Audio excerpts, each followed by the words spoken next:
Skibidi tualetas. Mačiau nuotrauką Facebook'e. Tualetas, o iš tualeto kyšo žmogaus galva. Skibidi tualetas.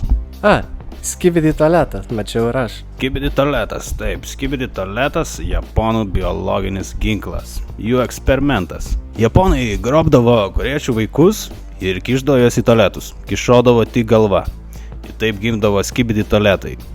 Korėjiečiai vaikai tualetuose. Tai čia tas pats principas, kaip kad japonai arbūzus augina kubinėse stikluose. Bla bla bla. O girdėjai kažką apie tralalelo tralala? Aš tapkinas. Aš tik tapkinas. Man asmeniškai nusišvilpt. Tunk, sahur. Tapkinai, pastebėjau, tavo visai L riz.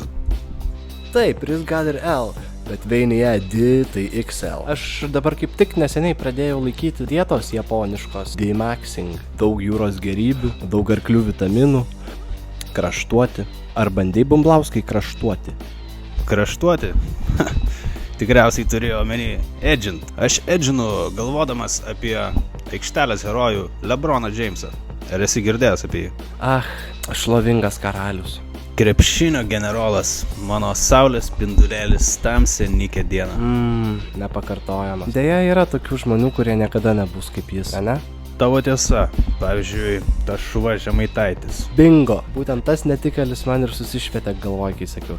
Šitą žvėrį garsino Grand Slam Productions.